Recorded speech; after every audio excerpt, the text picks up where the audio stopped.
में जो आराधना में आए हैं, दो बात याद रखें कि पहली बात तो हम लोग अपने अपने परिवार में आराधना कर रहे हैं, और तब इसलिए विशेषकर दो बातें कहना है। एक तो हम अपना गीत संग्रह होगा घर में तो ज़रूर से रखिए, ताकि गीत संग्रह से हम लोग गीत को गाएंगे। और दूसरी बात कि बाइबल अपने घर में है, अब तो घर ही में है, तो बाइबल भी मेहरबानी करके अपने हाथ में रखें, ताकि हम जो कुछ पढ़ते हैं पर प्रभु के वचन को हम जब ध्यान करते हैं तो हम अर्थपूर्ण तरीके से उसका अध्ययन भी करें और सीखें और अंतःकरण में मनन करें। आइए प्रार्थना करें। हे परमेश्वर, हम तेरी स्तुति करते हैं, हम तेरा भजन करते हैं। तो अनादिकाल से पिता परमेश्वर है, सारी सृष्टि तेरा जय जयकार करती है। सब सरदूत गण, आकाश की समस्त शक्तियाँ, केरुबीम सेराफीम निरंतर तेरा यशोगान करते हैं। हे प्रभु, तो पवित्र पवित्र पवित्र है, तो सामर्थी और प्रतापी परमेश्वर है। स्वर्ग और पृथ्वी तेरे ऐश्वर्य से परिपूर्ण है। हे परात्पर प्रभु, तेरे ही नाम की महिमा हो। हम इस वक्त जो तेरे पास आते हैं, आशीष दे कि हम तेरी आराधना अपने मन से, हृदय से पूरी तरह कर सकें, शुद्ध मन से। और प्रभु तेरी भक्ति में आशीष दे कि तेरा पवित्र आत्मा सब बातों में हमारी प्रेरणा करे, अगुवाई करे, ताकि इस आराधना में जितने लोग शरीक हो रहे हैं सब लोगों को तेरी आशीष प्राप्त हो, हमारे प्रभु यीशु ख्रिस्ट के द्वारा, आमीन। और इससे पहले कि हम आगे बढ़ें, आइए हम एक गीत गाते हैं, कर निकट तू सदा। 208 गीत है, कर निकट तू सदा। आप लोग भी एक बज रहा है, उसमें आप लोग भी गाना को किताब खोल करके साथ साथ में गाएं।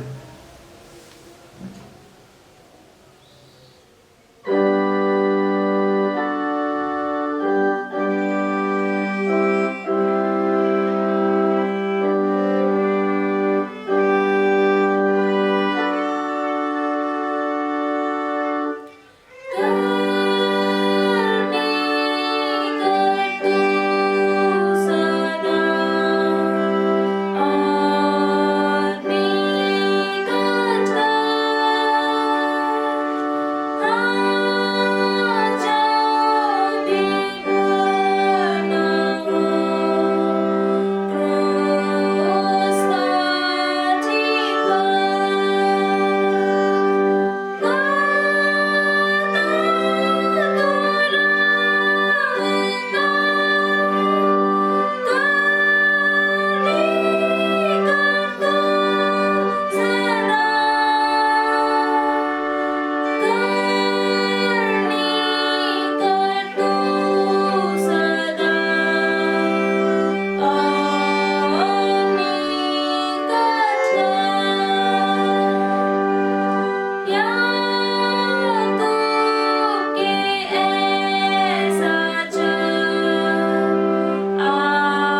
यीशु ख्रिस्त का अनुग्रह, परमेश्वर का प्रेम और पवित्र आत्मा की सहभागिता तुम सबके साथ रहे। हम प्रार्थना करें। हे सर्वशक्तिमान परमेश्वर, तेरे सन्मुख सबके हृदय खुले हैं। तू सबकी अभिलाषाओं को जानता है और तुझसे कोई भेद छिपा नहीं। अपने पवित्र आत्मा की प्रेरणा से हमारे हृदय के विचारों को शुद्ध कर कि हम तुझसे पूर्ण रूप से प्रेम करें और योग्य रीति से तेरे पवित्र नाम की स्तुति करें, हमारे प्रभु ख्रिस्त के द्वारा। आमीन। हम इस समय पुनरुत्थान के पहले का प्रभुवार, खजूर प्रभुवार की प्रार्थना करते हैं।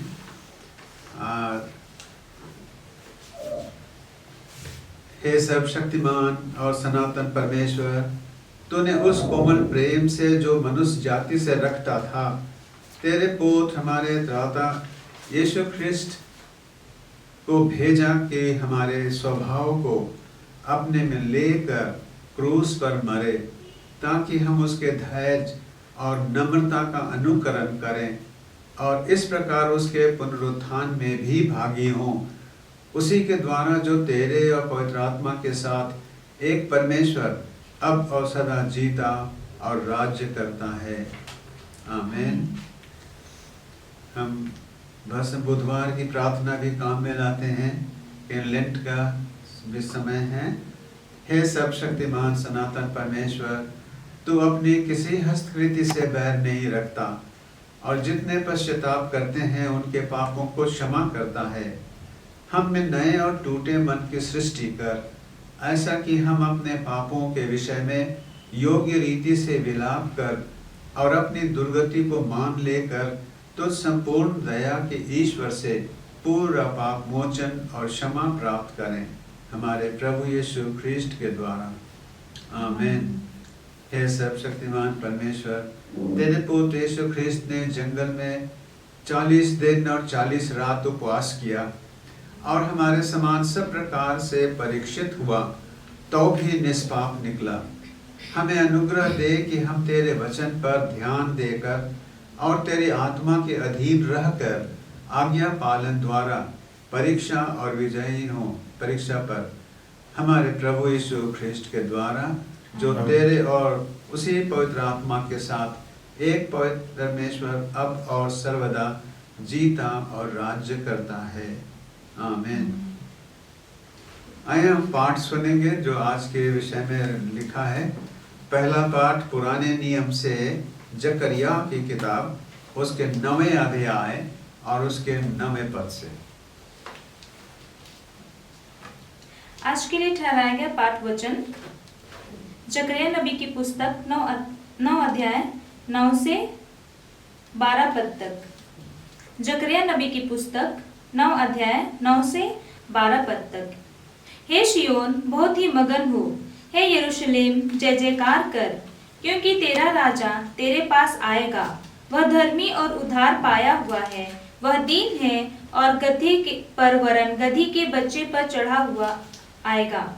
मैं इब्राहिम के रथ और यरूशलेम के घोड़े नष्ट करूंगा और युद्ध के धनुष तोड़ डाले जाएंगे, और वह जाति जाति से शांति की बातें कहेगा। वह समुद्र से समुद्र तक और महानद से पृथ्वी के दूर दूर के देशों तक प्रभुता करेगा। तू भी सुन, क्योंकि मेरी वाचा के लहू के कारण मैंने तेरे बंदियों को बिना जल के गड्ढे में से उबार लिया है। हे आशा धरे हुए बंदियों, गढ़ की ओर फिरो। मैं आज ही बताता हूँ कि मैं तुमको बदले में दूना सुख दूंगा। यहाँ तक क्या परमेश्वर का वचन है। परमेश्वर का धन्यवाद। दूसरा पाठ वचन हम फिलिपियों के नाम पौलुस प्रेरित के पत्री, उसके 2 अध्याय के 5 पद से सुनेंगे। अभी का दूसरा पाठ है फिलिपियों 2 उसका 5 से 11। फिलिपियों 2 उसका 5 से 11। जैसा मसीह यीशु का स्वभाव था, वैसा ही तुम्हारा भी स्वभाव हो, जिसने परमेश्वर के स्वरूप में होकर भी परमेश्वर के तुल्य होने को अपने वश में रखने की वस्तु न समझा, वरन अपने आप को ऐसा शून्य कर दिया और दास का स्वरूप धारण किया और मनुष्य की समानता में हो गया और मनुष्य के रूप में प्रकट होकर अपने आप को दीन किया और यहाँ तक आज्ञाकारी रहा कि मृत्यु, हाँ क्रूस की मृत्यु भी सह ली।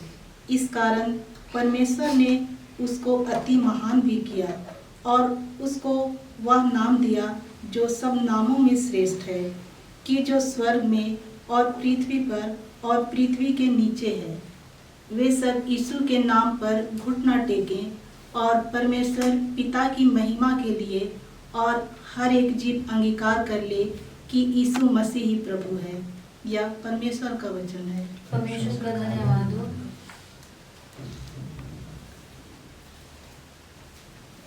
हम भजन संहिता को अध्याय 24 3 से 10 पद तक प्रतिवादन करते हुए पढ़ेंगे। भजन संहिता 24 अध्याय उसका 3 से 10 हम प्रतिवादन के साथ पढ़ेंगे। यहोवा के पर्वत पर कौन चढ़ सकता है और उसके पवित्र स्थान में कौन खड़ा हो सकता है? जिसके काम निर्दोष और हृदय शुद्ध है, जिसने अपने मन को व्यर्थ बात की ओर नहीं लगाया और न कपट से शपथ खाई है। वह यहोवा की ओर से आशीष पाएगा और अपने उद्धार करने वाले परमेश्वर की ओर से धर्मी ठहरेगा। ऐसे ही लोग उसके खोजी हैं, वे तेरे दर्शन की खोजी याकूब वंशी हैं। हे फाटकों, अपने सिर ऊंचे करो, हे सनातन के द्वारों ऊंचे हो जाओ, क्योंकि प्रतापी राजा प्रवेश करेगा। वह प्रतापी राजा कौन है? परमेश्वर जो सामर्थी और पराक्रमी है, परमेश्वर जो युद्ध में पराक्रमी है। हे फाटकों, अपने सिर ऊंचे करो, हे सनातन के द्वारों तुम भी खुल जाओ, क्योंकि प्रतापी राजा प्रवेश करेगा। वह प्रतापी राजा कौन है? सेनाओं का यहोवा वही प्रतापी राजा है। पिता की, पुत्र की और पवित्र आत्मा की महिमा हो, जैसे आदि में थी अब और सदा युगानुयुग होते रहेगी। आमीन। अगर इस समय गीत गाएंगे, गीत संख्या 79 सम्मान और स्तुति होवे हे राजा ख्रिस्त तुझे। तो ऑर्गन 90 बजेगी अब हम लोग के अगुवाई के लिए, तो मेहरबानी करके अपना गीत संग्रह खोल करके आप भी साथ साथ में गाएं, ताकि इसके शब्द को हम ठीक ठीक गा सकें और उसके अर्थ को भी समझें और उसके अनुसार अपने हृदय में हम भक्ति कर सकें। सम्मान और स्तुति होए हे राजा ख्रिस्त तुझे।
आज का सुसमाचार वचन पवित्र मत्ती रचित सुसमाचार के 21वें अध्याय में लिखा है और उसके पहले पद से आरंभ होता है।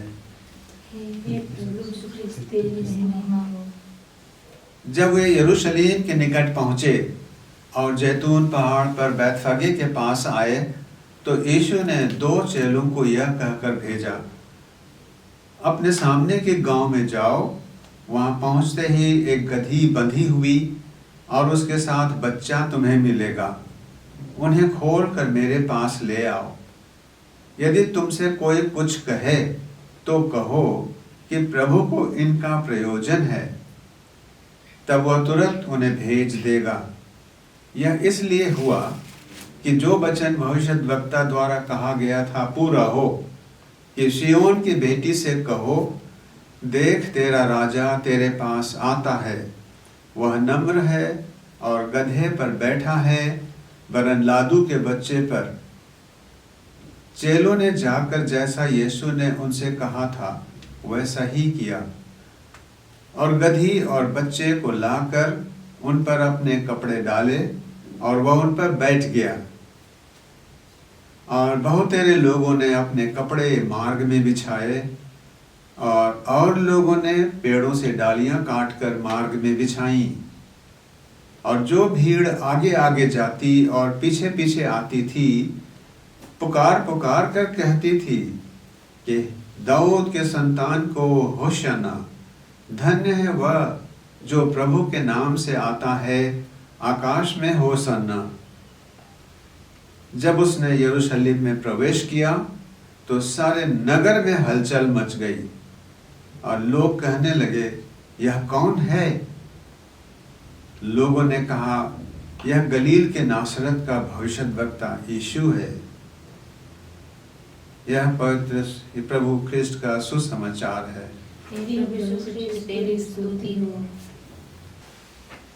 प्रभु में प्रिय भाइयों और बहनों, प्रभु को हम धन्यवाद दें क्योंकि उसकी आराधना करने के लिए हम स्वस्थ पाए जाते हैं, हम जीवित हैं और हम खुश हैं। परमेश्वर हमारा शरण स्थान है और वही हमारा घर भी है। जो भी कि हम अपने घर में रहते हैं, लेकिन अपने आत्मा में हम जाने कि प्रभु परमेश्वर ही हमारा घर है जिसमें हम रहते हैं। संकट के समय तो वह अति सहज से मिलने वाला परमेश्वर है और वही एक स्थान है जहाँ कि हम छिप सकते हैं।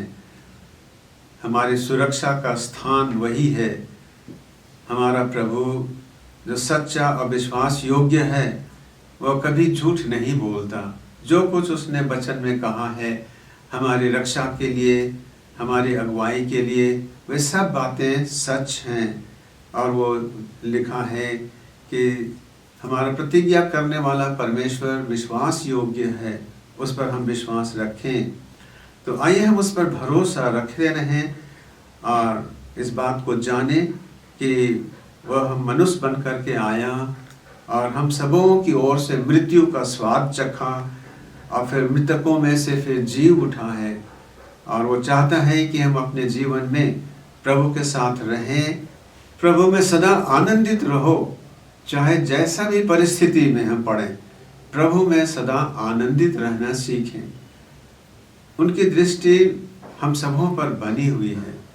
चाहे हम कहीं भी हैं, वह करुणामय है, वह हमारी रक्षा का ध्यान करता है। आज खजूर पर्व है। यीशु को आज हजारों लोग, एक बहुत बड़ी भीड़ खजूर की डालियां लेकर के स्वागत कर रहे थे और जय जयकार की घोषणा कर रहे थे। उन्होंने ऊंचे स्वर से यही कहा, धन्य है वह जो प्रभु के नाम में आता है, अत्यंत लोक में होशाना। धन्य है वह जो प्रभु के नाम में आता है। जब मैं इसको सोचता हूँ, मैं जॉन बनियन की किताब स्वप्नोदय को मैं स्मरण करता हूँ, जिसमें कि क्रिश्चियन और उसकी स्त्री क्रिस्टियानी, ये दोनों साथ रहते हैं। जब क्रिस्टियान अपने यात्रा में चला गया और क्रिस्टियानी घर पर अकेले रहती थी और तब कभी कभी दरवाज़ा कोई खटखटाता था तो उसको डर लगता था और तब अपने बाद में पहचानी कि प्रभु तो हमारे साथ है, और इसी बात को वो याद करी। और दरवाजे के पास जाके जब कोई खटखटाता था तो वो खोलने के समय बोलती थी, धन्य है वह जो प्रभु के नाम से आता है। और इस रीति से उसका डर भय चला जाता था। आज हम घर पर रहने के लिए बाध्य हैं। खजूर, अगर हम ऐसे बाध्य न रहते तो आज हम खजूर की डालियां पकड़कर गिरजा में होते, गिरजा में आराधना करते, जुलूस करते, और खजूर की डालियां पकड़कर हम भी खुश रहते, और फिर घर वापस आते और अपने साथ में डाली और खजूर के क्रूस भी हम साथ में ले आते। परंतु आज जिस परिस्थिति में रहने को हम विवश हैं, वह हमारे प्रेम और हमारी भक्ति और प्रभु के प्रति जो हमारी आस्था है वो उसे कम ना करे। शारीरिक तौर पर तो हम परमेश्वर की आराधनालय में नहीं हैं, परंतु आत्मा में हम प्रभु की स्तुति कर रहे हैं। और परमेश्वर जो हमारे हृदय को परखता है, हमारे हृदय को देखता जांचता रहता है, तो वही हमें शांति प्रदान करने के लिए सदा तैयार है। आज मन में ध्यान करें कि यीशु हमारा प्रभु एक गधी के बच्चे पर चढ़ करके यरूशलेम प्रवेश कर रहा है। गधी के बच्चे पर चढ़ने का उसका तात्पर्य ये था कि 500 साल पहले यरूशलेम में एक भविष्यद्वक्ता था जकरिया, जिसने लोगों को पुकार कर कहा था कि हे यरूशलेम के लोगों, आनंद करो, मगन हो, देखो तुम्हारा राजा आ रहा है। और उसका पहचान उसने दिया कि वह गधी के बच्चे पर सवार है।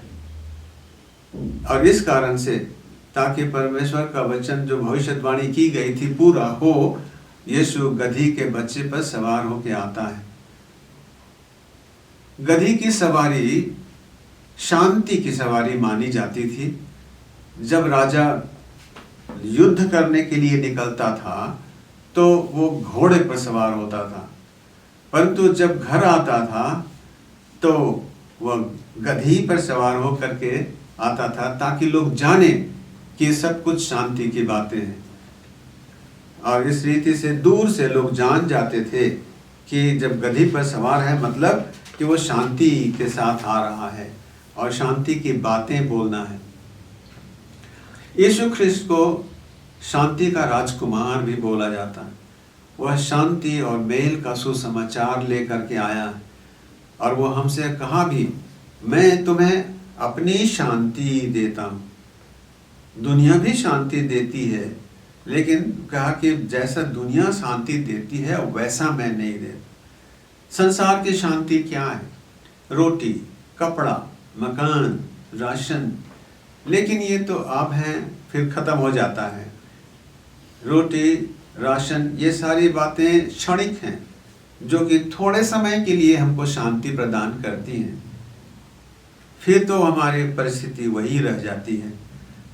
तो ये प्रभु यीशु का कहना है कि मैं अपनी शांति तुम्हें देता हूँ, संसार की तरह नहीं। परमेश्वर की शांति जो समझ से परे हैं, हम लोग नहीं समझ सकते हैं, आपके हमारे हृदय में वास करे। खजूर की डालियों में जब हम खजूर पकड़ते थे तो हम उसके खजूर के पत्तों से क्रूस बनाकर उसमें लटकाते थे और प्रभु का जय जयकार करते थे। यदि अभी भी आपको क्रूस, अगर आपको खजूर की डाली मिल जाए तो निश्चय आप क्रूस बनाइए और क्रूस बना करके अपने घर पर उसको रखिए, क्योंकि ये रक्षा का चिन्ह है। ये क्रूस है जिस पर प्रभु यीशु मरा था, उसका चिन्ह है, और ये रक्षा का चिन्ह हम मानते हैं। और अगर खजूर की डाली ना पाए तो दुखित न हो, अपने हृदय में हम क्रूस को बैठाकर यीशु की स्तुति करें और उसे अपना प्रभु और मुक्तिदाता स्वीकार करें अपने जीवन में। यह खजूर, और ऐसा करना खजूर के क्रूस से उत्तम बात होगी। खजूर के साथ जुलूस जब निकला तो इस यात्रा की एक समाप्ति को हम अंदाज कर सकते हैं कि यह यात्रा जो खजूर पर्व के दिन आरंभ हुआ, इसका अंत कलवरी पर पहुंचा। कलवरी पर पहुंच करके ही यह रुकता है, और इसलिए हम इसमें क्रूस का पत्ता को क्रूस बना करके हम याद करते हैं, क्योंकि ये क्रूस में अंत होता है। उस क्रूस जहाँ पर यीशु को क्रूस पर लिटाया गया, कीले ठोके गए और क्रूस को खड़ा करके ऊंचे पर लटका दिया गया। प्रभु ने कहा था कि ऊंचे जब मनुष्य का पुत्र जब ऊंचे पर चढ़ाया जाएगा तो सबको अपने पास खींचूंगा। क्रूस पर टंगा यीशु ही हमारा शरण स्थल है। हम अपने हृदय में हमेशा क्रूस पर टंगा यीशु को स्मरण रखें। किसी भी बात में, किसी भय में, कोई संकट हो या किसी आवश्यक समय में, हम हमेशा इस बात को याद रखें कि क्रूस ही है जिस पर हमारा भरोसा है। क्रूस पर टंगा यीशु ने ही हमारे पापों को क्षमा किया, हमारे कष्टों को उठाया है, और इसलिए हम क्रूस के पास, प्रभु यीशु के पास आने में कभी ना हिचकें। और उसने कहा है कि जो कोई मेरे पास आएगा मैं उसे कभी नहीं निकालूंगा। जो मेरे पास आता है वह भूखा ना होगा, जो मुझ पर विश्वास करता है वह प्यासा ना होगा। ये सांसारिक रोटी और सांसारिक जल से बहुत फर्क की बात है। ये हमारे लिए आत्मिक बातें हैं, और इस बात को हम विश्वास के साथ स्वीकार करते हैं, और प्रभु को हम स्वीकार करके हम उसके प्रतिज्ञा को हम अपने जीवन में पाते हैं।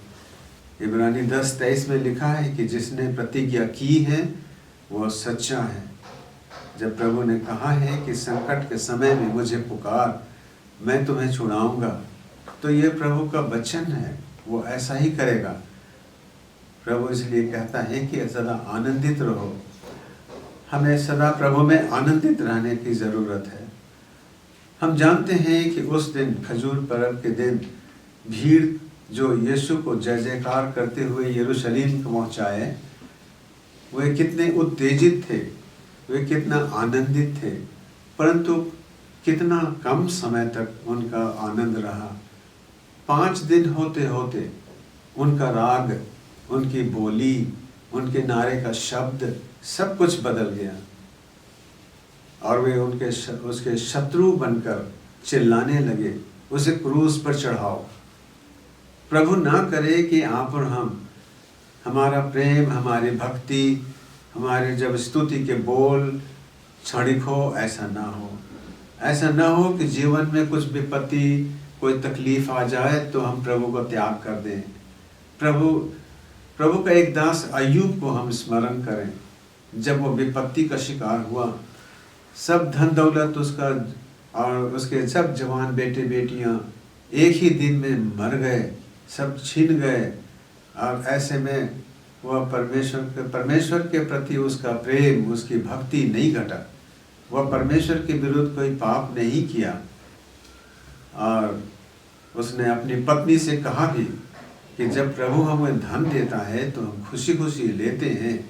आज जब हमको विपद दे रहा है, क्लेश दे रहा है, तो हम क्यों न स्वीकार करें।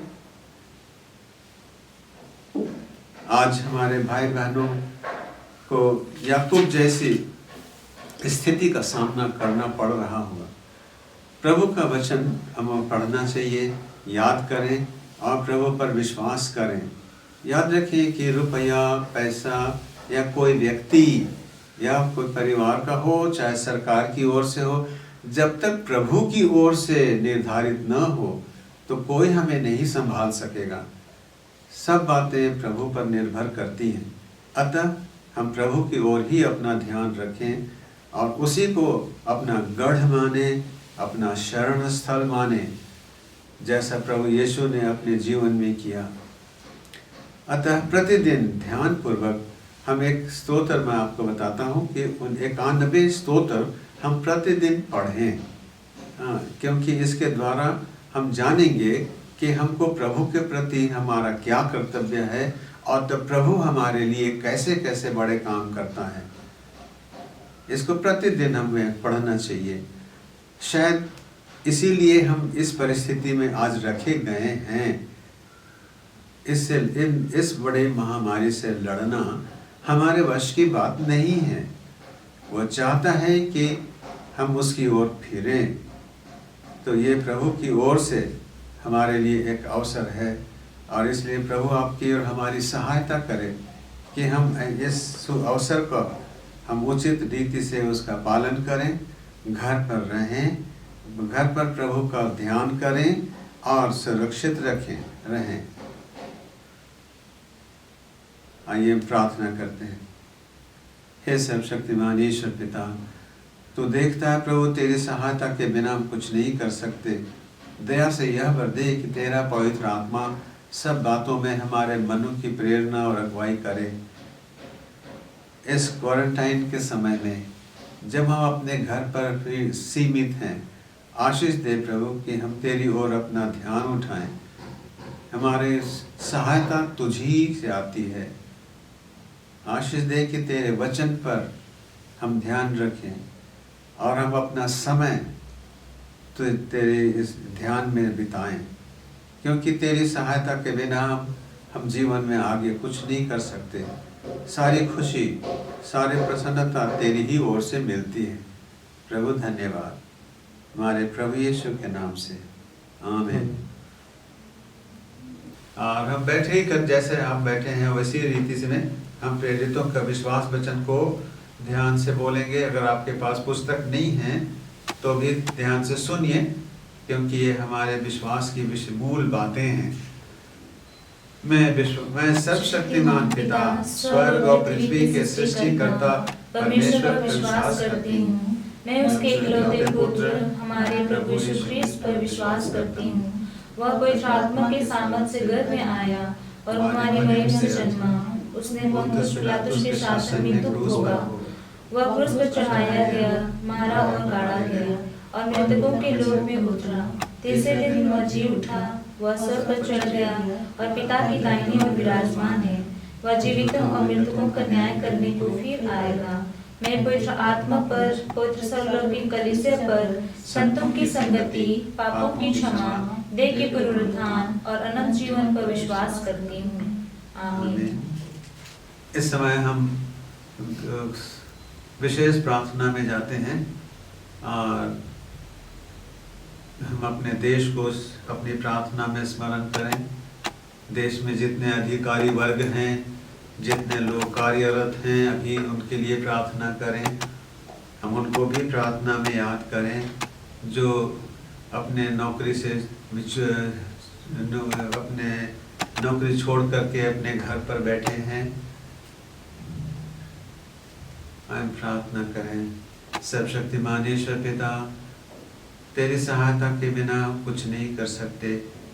तेरी ही कृपा से और तेरी ही द्वारा प्रभु हमारे देश के नेताओं का, अगुओं का चुनाव हुआ है और जो अधिकार तूने उनके जीवन में दिया है, हम प्रार्थना करते हैं अपने आत्मा के द्वारा उनकी सहायता कर कि वे देश के सब भलाई के लिए अपने उन अधिकारों को काम में लाएं। हम देश में राष्ट्रपति जी को, प्रधानमंत्री नरेंद्र मोदी को, हम अपने अपने स्टेट्स में हम अपने मुख्यमंत्रियों को, हम विशेषकर हमारे झारखंड के मुख्यमंत्री हेमंत सोरेन को तेरे सामने याद करते हैं और उनके अधीनस्थ जितने भी कार्यकर्ता हैं, ऑफिसर्स हैं, उनको तेरे सामने स्मरण करते हैं। और हमारे इस प्रांत के जो गवर्नर जो हैं उन पर भी तेरी कृपा दृष्टि हो और यह वर दे कि यहाँ के लोग प्रभु तुझे जाने और तेरे महिमा के लिए तेरी कलीसिया तेरी इच्छा के अनुसार कार्यरत रहे। हम बेनती करते हैं कि जितने हमारे देश में अधिकारीगण हैं जो विशेष रूप से निर्णय करने वाले हैं, हम उन पर तेरी आशीष मांगते हैं कि सब बातों में तेरी इच्छा पूरी हो, हमारे प्रभु यीशु ख्रिस्त के द्वारा। आमीन। अब आप लोग में से कोई मसीही परिवारों के लिए प्रार्थना करिए, और कुछ मजदूर हैं परिवार के कुछ लोग जो कि यहाँ वहाँ फंसे हुए हैं, उनके लिए प्रार्थना कर दीजिए। आइए हम प्रार्थना करें। प्यारे ईश्वर, धन्यवाद देते हैं कि आज के इस सुंदर संगति के लिए कि आपने हमें यह मौका दिया और हम आपके पास आ पाते हैं और हम आपकी स्तुति आराधना कर पाते हैं, इसके लिए धन्यवाद देते हैं। पिता परमेश्वर, हर एक गलतियों के लिए, हर एक अपराधों के लिए भी हम आपसे क्षमा मांगते हैं, और पिता ईश्वर, हम आपकी पवित्र उपस्थिति चाहते हैं। अपनी उपस्थिति को दीजिए कि हम आपके पवित्र नाम की महिमा और आराधना करने वाले होने पाए। पिता परमेश्वर, हम आपसे प्रार्थना करते विशेषकर हम उन मसीह परिवार वालों के लिए जो प्रभु जी इस शहर में रहते हैं अथवा इस स्टेट में रहते हैं, और जितने भी लोग बाहर में रहते हैं, पिता उन सबों को हम स्मरण करते हैं। इस समय जो महामारी है हमारे पूरे विश्व में पिता, उस ऐसे समय में पिता आप अपने लोगों को सुरक्षित रखिए और उनकी सहायता कीजिए कि प्रभु परमेश्वर वे आपको इस ऐसे समय में स्मरण करें और आपको आपके पवित्र नाम को महिमा करने पाए। पिता परमेश्वर, आप उनमें अपना प्रेम उत्पन्न कर और वे आपके समीप आए और आपको धन्यवाद देने पाए। पिता, हम ऐसे लोगों के लिए प्रार्थना करते हैं जो पिता अपने घरों को छोड़ करके दूर में अपने कामों के लिए गए हैं और अभी वे फंसे हुए हैं, ऐसे मजदूरों के लिए हम आपसे प्रार्थना करते हैं। पिता परमेश्वर, जिस प्रकार आप हमारे लिए उपाय करते हैं, उसी प्रकार पिता उनके लिए भी उपाय कर पिता, आने जाने के लिए, और जहाँ कहीं भी हैं पिता आप उनकी सहायता कर, क्योंकि पिता आप अपने लोगों को और आपकी खोजियों को कभी निराश नहीं होने देते हैं। पिता परमेश्वर, हम उनके लिए प्रार्थना करते हैं, ऐसा उपाय कर, ऐसा अनुग्रह कर जैसे आप हमारे लिए करते हैं। पिता परमेश्वर, आप ही उनकी सहायता कर। और ऐसे लोगों के लिए हम प्रार्थना करते हैं जो कोरोना वायरस से पीड़ित लोगों की सेवा करते हैं, विशेषकर डॉक्टरों, नर्सों और जितने भी लोग हैं पिता, उनके लिए हम आपसे प्रार्थना करते हैं, आप उन सबों को आशीषित कर और पिता उन्हें संक्रमित होने से उन्हें बचाइए, ताकि वे उन लोगों की सेवा कर सके जो पीड़ित हैं। पिता परमेश्वर, आप तो डॉक्टरों के डॉक्टर हैं और वैद्यों के वैद्य हैं। पिता, हम यह प्रार्थना करते हैं कि आप उन्हें जल्द से जल्द चंगाई प्रदान कीजिए, कि वे चंगे हो करके वे आपके पवित्र नाम को महिमा दे पाएं। पिता, धन्यवाद देते हैं हमारी प्रार्थना को सुनने के लिए। इस प्रार्थना को आपके प्रिय पुत्र यीशु के नाम मांगते हैं, सुनिए और अपने स्वर्ग राज्य में ग्रहण कर लीजिए, हमारे प्रभु यीशु ख्रिस्त के द्वारा। आमीन। हे प्रभु, ईश्वर के अत्यंत तेजस्वी मेम ने, हमारे महान प्रधान याजक, तो अपने पिता की आज्ञा पालन करने में किसी भी लाज या दुख से नहीं हिचका और अंत तक हमसे प्रेम रखता रहा। हम तुझे दंडवत करते और इस कारण धन्य मानते हैं कि तूने अपने क्रूस और अमूल्य लहू के द्वारा जगत को छुड़ा लिया है। इसलिए हे परम दयावान त्राता, हमारे अपराधों को जो हमारे विरुद्ध हैं मिटा दे और हमें पिता के सामने पवित्र और निष्कलंक उपस्थित कर, जिसकी तेरे और पवित्र आत्मा के साथ एक ही धन्य त्रय की सारी सामर्थ, प्रभुता और प्रतिष्ठा अब और सर्वदा होती रहे। आमीन। हम प्रभु की प्रार्थना करें। हे हमारे पिता, तुझे स्वर्ग में है, तेरा नाम पवित्र माना जाए, तेरा राज्य आए, तेरी इच्छा स्वर्ग में पूरी होती है, वैसे पृथ्वी पर भी हो। हमारे दिन भर की रोटी आज हमें दे, हमारे अपराधों को क्षमा कर, जैसे हमने भी अपने अपराधियों को क्षमा किया है, और हमें परीक्षा में न डाल, परंतु बुराई से बचा, क्योंकि राज्य, सामर्थ और महिमा अब और सर्वदा तेरी। आमीन। हमारे प्रभु यीशु ख्रिस्त का अनुग्रह, परमेश्वर का प्रेम, पवित्र आत्मा की सहभागिता हम सबके संग सर्वदा रहे। आमीन। इस समय हम अंतिम गीत गाएंगे। अपनी किताब में आप ईस्टर कैरोल, जो कि बुक में आखिरी तरफ मिलेगा, ईस्टर कैरोल उसका पहला नंबर है। खुलने में थोड़ा खोजने में तकलीफ हो सकती है, लेकिन मैं देखिए मिल जाएगा।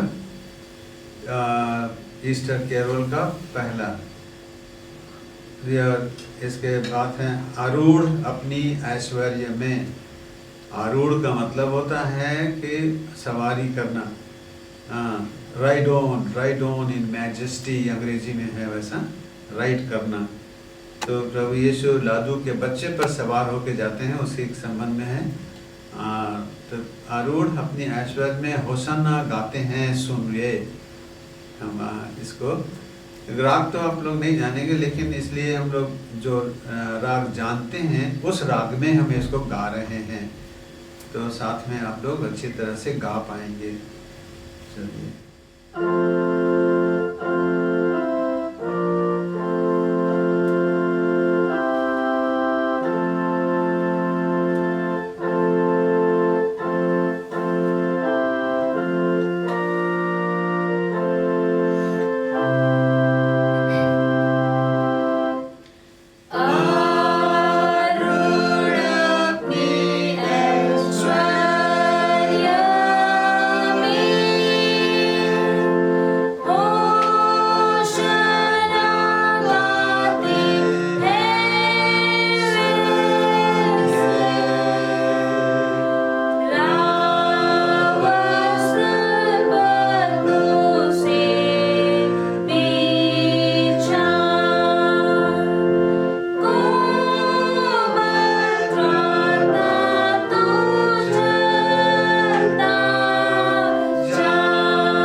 ईश्वर सहाय।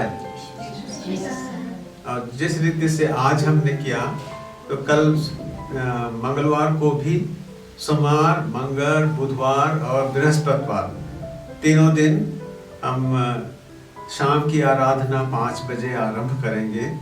उम्मीद है कि आप भी इसमें भाग ले सकेंगे। प्रभु से प्रार्थना करते रहें कि हम इसी रीति से प्रभु के वचन में हम ध्यान करने सकें। धन्यवाद।